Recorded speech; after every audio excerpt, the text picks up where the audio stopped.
बच्चों, आप देख रहे हैं गणित कक्षा 10 सुपर सीरीज़ का नवा भाग। और ये UP, MP, Bihar, Rajasthan board 2026 के सभी बच्चों के लिए वेरी इम्पॉर्टेंट है, क्योंकि इसके अंतर्गत हम वो क्वेश्चन कर रहे हैं जो मोस्ट रिपीटेड और मोस्ट सेलेक्टेड क्वेश्चन है। तो शुरू करते हैं बिना किसी देर किए। Question number 1। तो आज की सीरीज़ में आप 2 बहुविकल्पीय प्रश्न देखेंगे, 2 क्वेश्चन 2-2 अंक वाले देखेंगे और 1 क्वेश्चन 4 अंक वाला देखेंगे। तो पहला बहुविकल्पीय आपका लिखा हुआ है कैप्सूल संयोजन है। आप दवा खाते हैं, कैप्सूल देखते हैं किस टाइप का होता है। तो वो कह रहा है कैप्सूल कैसा होता है, 2 शंकुओं का, या 1 बेलन 2 अर्धगोला, या 1 बेलन 1 अर्धगोला, या 1 बेलन 2 गोला। मतलब इसमें से किस टाइप की बनावट कैप्सूल की होती है। तो चलिए देखते हैं कैप्सूल बना कैसा होता है। ये देखिए, हमने कैप्सूल बना रखा है। ये क्या है, आप दवा खाते हैं देखते होंगे, इसी तरह कैप्सूल बना होता है। तो देखिए इधर की डिजाइन जो ये है, ये क्या है, अर्धगोला है। क्या ये, अर्धगोला। और इधर भी देखिए डिजाइन कैसी है, अर्धगोला। तो इसका मतलब कैप्सूल में 2 अर्धगोले होते हैं। कितने अर्धगोले होते हैं, 2 अर्धगोले। और ये डिजाइन जो है यहाँ से लेके यहाँ तक, इतनी जो लाल से दिखाई गई है, ये डिजाइन अगर आप देखें, इसको ऐसे मिला दें तो ये डिजाइन क्या है, बेलन है। तो कैप्सूल में 2 अर्धगोला होते हैं और 1 क्या होता है, बेलन। तो जिस ऑप्शन में 2 अर्धगोला और 1 बेलन लिखा होगा वो ऑप्शन आपका सही माना जाएगा। तो देखिए यहाँ पे 2 अर्धगोला किसमें लिखे हैं, ये 2 अर्धगोला लिखा है और 1 बेलन लिखा है। इसका मतलब बी वाला ऑप्शन आपका करेक्ट है। दूसरा क्वेश्चन आपका है, लिखा है यदि कुछ आंकड़ों का माध्य, क्या दिया है, माध्य तथा बहुलक क्रमशः 32 तथा 35 हैं। क्रमशः का मतलब होता है कि माध्य आपका हो गया 32 और बहुलक हो गया 35। और आप ध्यान रखिए, जिसको माध्य कहते हैं इसी को समांतर माध्य भी कहा जाता है। और आपसे पूछ रहा है उनका माध्यक होगा, माध्यक को ही मध्यिका कहा जाता है। तो जब भी माध्य, बहुलक और माध्यक ये 3 चीज़ें हो सवाल में, तो आपको एक सूत्र जो है वो याद होना चाहिए। तो सूत्र आपका है बहुलक बराबर, पहले हमने वैल्यू नोट कर ली है, माध्य 32 दिया है, 32 लिखा। और माध्य को ही कहा जाता है, ध्यान रखना, समांतर माध्य। माध्य कहिए, समांतर माध्य कहिए, एक ही बात है। ये 32 दिया है और बहुलक आपका दिया है 35। आपको ज्ञात करना है माध्यक, माध्यक को ही मध्यिका कहा जाता है। तो सूत्र आपको याद होना चाहिए, बहुलक बराबर 3 गुणित मध्यिका माइनस 2 गुणित माध्य। तो बहुलक हमारा कितना है, 35। तो जहाँ पे ये बहुलक लिखा है यहाँ पे हम लिख देंगे 35 बराबर 3 गुणित मध्यिका। तो ये मध्यिका हमको निकालना है, तो यहाँ पे हम लिख देंगे मध्यिकाई, क्योंकि हमें पता नहीं, माइनस 2 गुणित माध्य, माध्य हमको दिया है 32। ठीक, इतनी बात आप अच्छी तरीके से समझ गए, सूत्र जरूर रट लेना। तो ये इधर 35 है, इधर देखिए 32 का 2 में गुणा होगा तो 64 64 हो जाएगा। तो माइनस 64 जब इधर आएगा तो ये आपका हो जाएगा प्लस 64। तो बराबर ये इधर आ गया, तो इधर क्या बचा, इधर बचा सिर्फ 3 गुणित मध्यिका। ठीक है, अब अगर आप इसको जोड़ दें तो 5 और 4 कितना हो गया, 9, और 6 और 3 कितना हो गया, 9, बराबर इधर क्या है, 3 गुणित मध्यिका। तो अब मध्यिका निकालना, 3 हटेगा, कहाँ जाएगा, 69 के नीचे। तो जब आप 69 के नीचे ये 3 ले जाएंगे तो इधर क्या बच जाएगा, मध्यिका। तो 3 से इसको भाग करेंगे, 3 दूना 6, 3 त्रिक 9। तो मध्यिका आपका कितना आ गया, 23। यहाँ पे आप आंसर देख सकते हैं, ये लिखा हुआ है आपका 23। कहाँ पे है, 23। 1 मिनट, यहाँ पे ज़रा हम चेक करते हैं कितना आया भाग करने से। 3 इसके नीचे गया, 3 दूना 6, 3 त्रिक 9, 23। इसका जोड़ क्या है? 5 और 4 9 और 6 और 3 9। सही है बिल्कुल, ठीक है। और ये 32 था, 32 का 2 में गुणा 64, 64 इधर आया प्लस का हो गया, ठीक है। 35 64 जोड़ोगे तो आपका 6, हाँ ये देखिए इतना गलत हो रहा, 5 और 4 9 होता है, और जब 6 और 3 जोड़ोगे तो ये भी क्या होगा? 9 हो जाएगा। तो ये 99 हो गया, 69 नहीं, क्या हो गया? 99। यहाँ से ये देख लीजिए आप, इसका जो जोड़ आया है इसका 64 और 35 का कितना है? 99। और अब ये जब 3 नीचे आएगा तो भाग होगा तो कितना हो जाएगा? 33 हो जाएगा, ठीक है। तो यहाँ पे आप अपने ऑप्शन अब देखें, 33 कहाँ लिखा है? डी में। तो ये डी वाला ऑप्शन आपका करेक्ट है। क्वेश्चन नंबर 3 जो है ये आपका 2 अंक वाला प्रश्न है, जो आपके बोर्ड के पेपर में 2 अंक वाले प्रश्न आते हैं, उसका क्वेश्चन है ये। लिखा है समांतर श्रेणी के 51 पदों का योग ज्ञात करो। कितने पदों का? 51 पदों का। तो पदों की संख्या को किससे दिखाते हैं? n से।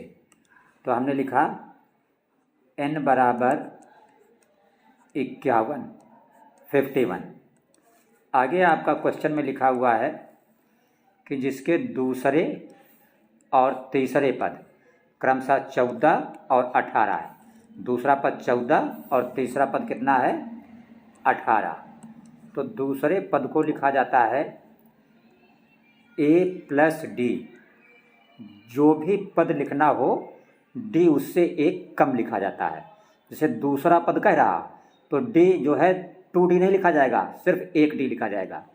तो दूसरा पद है 14, तो a प्लस डी बराबर आपका हो गया 14। ये समीकरण नंबर 1 हो गई। और देखिए आगे क्या लिखा है। आगे लिखा है तीसरा पद कितना है? 18। तो तीसरे पद को क्या लिखेंगे? a प्लस, अब तीसरा पद है तो d एक कम लिखते हैं, तो d कितना रह जाएगा? 2 रह जाएगा, क्योंकि तीसरा पद है। तो a प्लस 2d ये बराबर कितना है? 18। अब क्या करेंगे यहाँ पे आप? समीकरण 2 से घटा देंगे किसको? समीकरण 1 को। तो समीकरण 2 आपकी है a प्लस 2d बराबर 18, और समीकरण 1 आपकी है a प्लस डी बराबर 14। तो जब आप घटाएंगे तो घटाने में क्या होता है? नीचे वाली लाइन के चिन्ह बदल जाते हैं। तो ये a माइनस का हो जाएगा, ये d भी माइनस का हो जाएगा, और ये 14 भी माइनस का हो जाएगा। तो प्लस a माइनस 1 कट जाएगा, 2d से d घटेगा तो d बचेगा, और 18 से 14 घटेगा तो 4 बचेगा। तो d आपका निकल आया 4। अब आप d का मान रख देंगे समीकरण 1 में। आप लिखेंगे d का मान समीकरण 1 में रखने पर, तो समीकरण 1 आपकी क्या है? a प्लस डी बराबर 14। तो a प्लस डी कितना निकला है? 4। तो d की जगह पे 4 बराबर 14। तो a बराबर 14, ये प्लस का 4 उधर ले जाओ तो माइनस का 4। तो a बराबर 14 से 4 घटा तो 10। तो आपका a निकल आया 10 और d निकला है 4, और n कितना है? 51। आपको 51 पदों का निकालना है योगफल। तो आप सूत्र लगा दोगे, यहाँ पे लिखोगे 51 पदों का योगफल।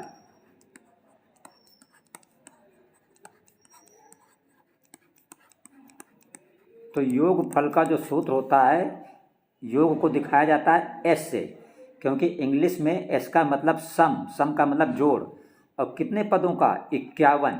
तो s 51 का मतलब 51 पदों का योगफल।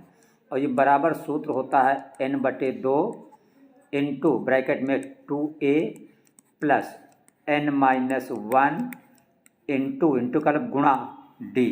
अब सिर्फ हमें क्या मान रखना है? मान रख देना है। तो n की जगह पर 51, क्योंकि 51 पदों का योग निकालना है, बटे नीचे 2, फिर ब्रैकेट में 2 2 और a के बीच कोई चिन्ह नहीं तो गुणा का चिन्ह, गुणित a आपका कितना निकला है आप देख सकते हैं, a निकला है 10, d निकला है 4। तो a की जगह पर आप रख देंगे 10 प्लस n-1, तो n की जगह पर 51 माइनस 1 और d निकला है 4, d की जगह पर 4, तो बराबर 51/2। यहाँ देखिए 10 और 2 का जब आप गुणा करोगे तो ये हो जाएगा 20 प्लस 51 से 1 घटाओगे 50 बचेगा, 50 का 4 में गुणा करोगे तो ये हो जाएगा 200, तो बराबर 51/2। यहाँ पे कोई निशान नहीं तो गुणा का निशान, 200 में 20 जोड़ दोगे तो 220 हो जाएगा। तो 2 एक कम 2 और 2 से 220 को भाग करोगे आएगा 110। अब 51 को 11 में गुणा कर दो, 11 एक कम 11 का 1, हासिला 1, 11 पचे 55 और 1 56, और ये 0 है, ये बढ़ जाएगा 0। तो ये आपका हो गया आंसर, उत्तर। कहने का मतलब 51 पदों का योगफल कितना आएगा, 5610। काफ़ी इंपॉर्टेंट क्वेश्चन है, कई बार बोर्ड के एग्जाम में पूछा गया है, इसको अच्छे से तैयार कर लो। अब देखते हैं क्वेश्चन नंबर 4। चौथा क्वेश्चन आपका है, ये भी काफ़ी इंपॉर्टेंट है। लिखा है ज्ञात करो क्या x-3 इंटू का मतलब गुणा 2x+1 बराबर x इंटू x+5 द्विघात है। ये बताना है कि ये द्विघात है। तो द्विघात उसको कहते हैं जिसमें x पे घात कितनी हो, 2 हो। तो पहले हम अपना ये क्वेश्चन लिखते हैं। हमने यहाँ पे ये क्वेश्चन लिख दिया है। अब देखिए अगर आप x का 2x में गुणा करो तो ये हो जाएगा 2x²। फिर ये प्लस है, प्लस लगाया, फिर x का 1 में गुणा होगा तो क्या हो जाएगा x का काम खत्म हो गया। फिर देखिए -3 का 2x में गुणा तो माइनस प्लस का गुणा माइनस और 3 दूना 6, ये हो गया 6x। और फिर -3 का 1 में गुणा तो -3 एक कम 3। इधर देखिए x का x में गुणा तो x² प्लस x का 5 में गुणा तो ये हो गया 5x। ठीक है, अब इसको हम एडजस्ट कर लेते हैं। जैसे ये 2x² है, हमने 2x² लिख दिया ये। फिर x प्लस का 6x माइनस का 1 प्लस 6 माइनस तो 6 से गया 5 तो माइनस का 5x और ये माइनस का 3, ये x² इधर ले आइए तो माइनस का x² हो गया, प्लस का 5x इधर ले आइए तो माइनस का 5x हो गया, बराबर इधर कुछ नहीं बचा, हो गया 0। तो 2x² से x² घटेगा तो बचेगा x² और ये -5x और -5x दोनों माइनस हैं तो मिलके हो जाएगा माइनस का 10x और ये बचा माइनस का 3, सब हो गया बराबर 0। तो आप देख रहे हो ये x पे घात कितना है, 2, तो इसलिए ये द्विघाती समीकरण है। तो हमारा आंसर हो जाएगा कि यह जो है ये द्विघातीय समीकरण है। क्यों? क्योंकि x पे घात कितनी लगी है, 2 लगी है। अब देखते हैं आज का last question, question number 5। Last question number 5 है, ये ट्रिग्नोमेट्री से संबंधित है। कौशिक a बराबर दिया है 2, तो आपको ज्ञात करना है क्या, आपको ज्ञात करना है 1/tan a plus sin a/1 plus cos a का मान ज्ञात करना है। ये आपका क्वेश्चन है। तो 1 जहाँ पे tan a है वहाँ पे आप लिख देंगे sin a/cos a। चीज़ों को साइन कास में तोड़ के ही सवाल को आसानी से हल किया जाता है। प्लस ये जैसा लिखा है इसको ऐसे ही लिख देंगे, कुछ भी इसमें चेंज नहीं करेंगे। अब ये cos a जो है ये ऊपर आ जाएगा, तो cos a का 1 में गुणा होगा तो ऊपर हो जाएगा cos a और नीचे रह जाएगा आपका sin a, प्लस ये आपका हो गया sin a और बटे नीचे 1 प्लस cos a। अब हम इसमें क्या करेंगे, तिरछा गुणा कर देंगे। ठीक है, क्योंकि एक भिन्न ये है और प्लस के बाद एक भिन्न ये है। तो आप कक्षा 6-7 से जानते हो कि जब दो भिन्नों को जोड़ते हैं तो तिरछा गुणा करते हैं। तो cos a का गुणा होगा इसमें 1 प्लस cos a में। तो जब cos a का 1 प्लस cos a में गुणा होगा तो cos a का 1 में गुणा हो जाएगा cos a प्लस फिर cos a का cos a में गुणा हो जाएगा तो हो जाएगा cos² a। तो हमने लिखा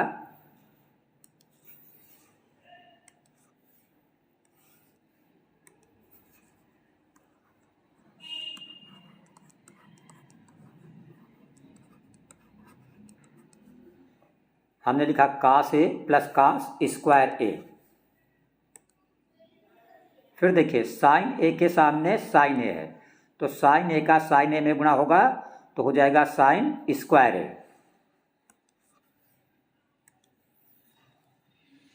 तो हमने लिख दिया प्लस साइन स्क्वायर A बटे, फिर क्या होता है, नीचे नीचे का गुणा होता है। साइन A का गुणा किसमें होगा, 1 प्लस cos A में। तो हमने लिख दिया साइन A और 1 प्लस cos A ऐसे। अब देखो ये sine square A plus cos square A बराबर क्या होता है, 1, क्योंकि आप जानते हो sine square theta plus cos square theta 1 होता है। प्लस ये साथ में क्या बचा, cos A, और नीचे क्या है, नीचे है साइन A और ब्रैकेट में 1 प्लस cos A, ऊपर भी 1 प्लस cos A। तो ये 1 प्लस cos A और 1 प्लस cos A कट गया, तो ऊपर कुछ नहीं बचा तो 1, और नीचे क्या बचा, साइन A। और अगर साइन A 1 बटे साइन A का मतलब क्या होता है, 1 बटे साइन A को आप बोल सकते हो कॉसेक A। और आपका क्वेश्चन में जो कॉसेक A दिया हुआ है वो कितना दिया हुआ है, 2 दिया है। तो आप क्या करोगे, ये कॉसेक जो आया यहाँ पे क्या लिख दोगे, 2 लिख दोगे। यही इस क्वेश्चन का आपका आंसर हो गया।